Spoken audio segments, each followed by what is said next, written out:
Reproduction in fungi, कवकों में जनन।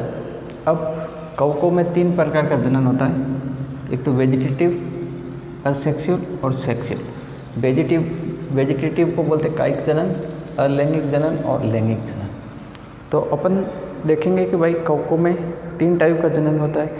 अब किस किस में कौन सा जनन होता है, कायिक किस में होता है, लैंगिक कौन से कवकों में होता है और सेक्सुअल किस में होता है, और कौन कौन से टाइप होते हैं, और इनके भी टाइप पढ़ेंगे। जैसे कायिक जनन के 3 टाइप में, कवकों में 3 प्रकार का कायिक जनन पाया जाता है, जैसे खंडन द्वारा, फ्रेगमेंटेशन, फिशन और बडिंग।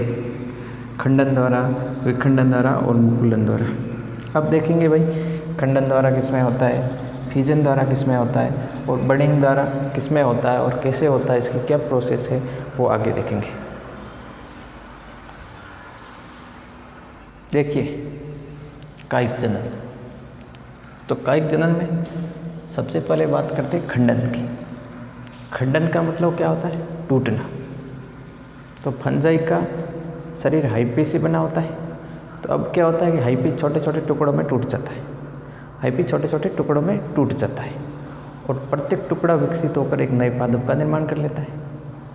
तो इसको क्या बोलते हैं, खंडन। भाई अपन ने पढ़ा था उसमें कि इनका थैलस माइसीलियम कहलाता है, माइसीलियम कहलाता है। फिर ये माइसीलियम किससे बन के बना होता है, हाइपी से बना होता है। तो खंडन में क्या होता है कि हाइपी छोटे छोटे खंडों में टूट जाता है, छोटे छोटे खंडों में टूट जाता है और प्रत्येक खंड एक नए पादप के रूप में विकसित हो जाता है। तो इसका एग्जाम्पल है राइजोपस, म्यूकर, एस्परजिल्स और अल्टरनेरिया। इनमें खंडन द्वारा कायिक जनन होता है। ठीक है। फिर दूसरा है फिशन द्वारा विखंडन। विखंडन इसमें क्या होता है कि मैच्योर सेल होती है,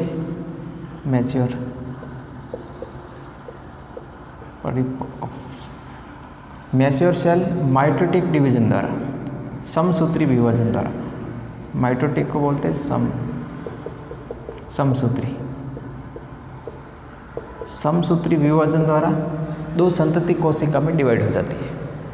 अब इन कोशिका द्वारा 2 नई संततियों का निर्माण होता है, इसको बोलते हैं विखंडन। भाई मैच्योर सेल थी, उसमें क्या हुआ, माइटोटिक डिवीजन हुआ, तो वो 2 कोशिका में डिवाइड हो गई। तो ये 2 कोशिका नए 2 संततियों का निर्माण कर लेती है, तो इसको बोलते हैं विखंडन। इसका एग्जाम्पल है हिस्ट। हिस्ट को क्या बोलते हैं, सैकेरोमाइसिस सेरेविसी। ठीक है। अब इसका तीसरा टाइप इनकी बडिंग द्वारा। बडिंग का मतलब होता है मुकुलन द्वारा। कुछ कवकों द्वारा छोटी अतिवर्तियन का निर्माण होता है, अतिवर्तियों का निर्माण होता है, इन्हें क्या बोलते हैं, बड्स बोलते हैं। क्या होता है कि ये पेरेंट न्यूक्लियस है। ठीक है। इनमें क्या होता है कि न्यूक्लियस डिवीजन होता है। न्यूक्लियस का डिवीजन हुआ तो यहाँ से एक अतिवर्ती निकलती है, यहाँ से बड निकलना स्टार्ट होती है। फिर कुछ समय बाद ये बड अलग हो जाती है, इसके ऊपर टिप पे चली जाती है, बड अलग हो जाती है। इसको क्या बोलते हैं, मुकुलन द्वारा। तो कुछ कवकों द्वारा छोटी अतिवर्ती का निर्माण होता है, जिनको क्या बोलते हैं, बड्स बोलते हैं, बड्स बोलते हैं। फिर क्या होता है कि पेरेंट्स न्यूक्लियस के डिवीजन से डॉटर न्यूक्लियस प्राप्त होती है। ये डॉटर न्यूक्लियस प्राप्त हुई और कुछ समय बाद ये बड अलग हो जाती है और एक नए फंजाई का निर्माण हो जाता है, इसको बोलते हैं बडिंग, और इसका एग्जाम्पल है हिस्ट। ये पेरेंट्स न्यूक्लियस है, इसमें क्या हुआ, न्यूक्लियस का विभाजन हुआ। जैसे हुआ तो एक न्यूक्लियस इधर चला गया अतिवर्ती के रूप में, फिर कुछ समय बाद ये इससे अलग हो जाता है, बड अलग हो जाती है, इसको बोलते हैं मुकुलन, और एक नए फंजाई का निर्माण कर लेता है, इसको बोलते हैं मुकुलन द्वारा। अलैंगिक जनन की बात करते हैं फंजाई में।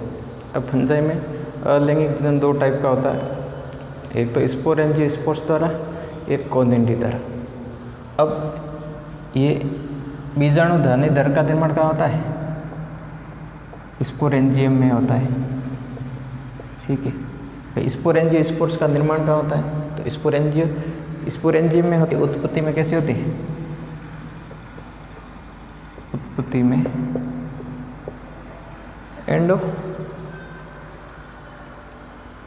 एंडोजीनसली होती है। एंडोजीनसली अंतर्जात होती है। उत्पत्ति में कैसी होती है? अंतर्जात। भाई फंजाई में अलैंगिक जनन स्पोरेंजियोस्पोर्स तथा कोनिडिया द्वारा होता है। तो अब पहले बात करते हैं स्पोरेंजियोस्पोर्स की। स्पोरेंजियोस्पोर्स का निर्माण कहाँ होता है? तो स्पोरेंजियम में होता है। और ये स्पोरेंजियो उत्पत्ति में कैसा होता है? एंडोजीनस या अंतर्जात होता है। अब बीजाणु धानी दर में दो प्रकार के बीजाणुओं का निर्माण होता है, एक तो जू स्पोर, एक एप्लेनोस्पोर। जू स्पोर और एप्लेनोस्पोर। जू स्पोर का मतलब बीजाणु धानी में बनने वाले बीजाणु कैसे होंगे? मोटाइल और फ्लैजिलेटेड तो होंगे जू स्पोर। और अगर नॉन मोटाइल है, नॉन फ्लैजिलेटेड है तो कैसे होंगे? एप्लेनोस्पोर। इसका एग्जाम्पल है पाइथियम और इसका है राइजोपस और म्यूकर। ठीक है।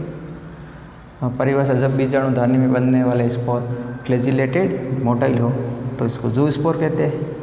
और जब बीजाणु धानी में बनने वाले स्पोर नॉन मोटाइल और नॉन फ्लैजिलेटेड हो तो इसको क्या बोलते हैं?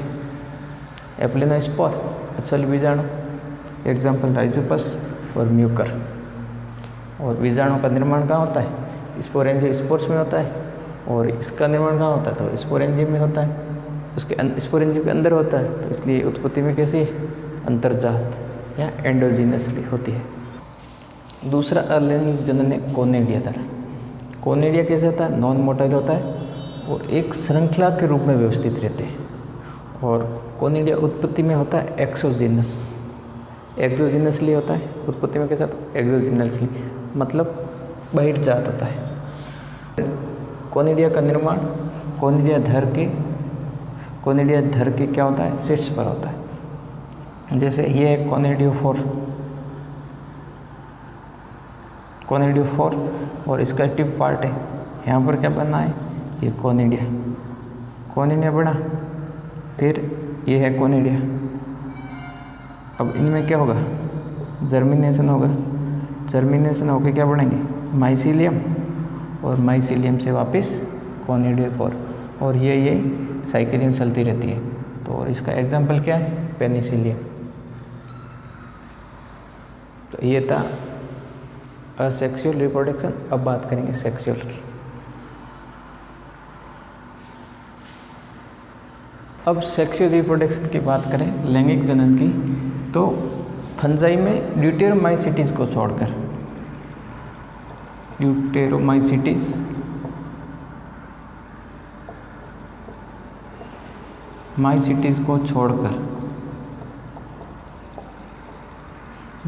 कवकों में लैंगिक जनन होता है। अब इनमें लैंगिक जनन होता है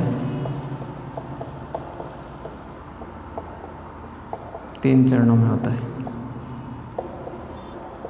पहला होता है प्लाज्मोगेमी,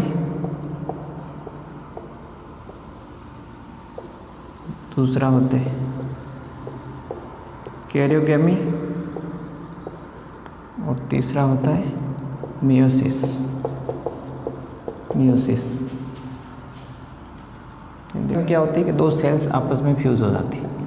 2 सेल्स होती है वो आपस में फ्यूज़ हो जाती है, बट इनका न्यूक्लियस फ्यूज नहीं होता है। तो इसको क्या बोलते हैं? प्लाज्मो, जिसके कारण फ्यूज़ नहीं होते, जिसके कारण सिंगल न्यूक्लियस का निर्माण होता है। जैसे N 2 सेल मिल गई तो क्या बन गए? 2N। अगला है कैरियोगेमी। इसमें 2 केंद्रकों का संलयन होता है, फ्यूजन ऑफ 2 न्यूक्लियस। 2 केंद्रकों का क्या हो जाता है? संलयन हो जाता है। फिर मियोसिस, ठीक है।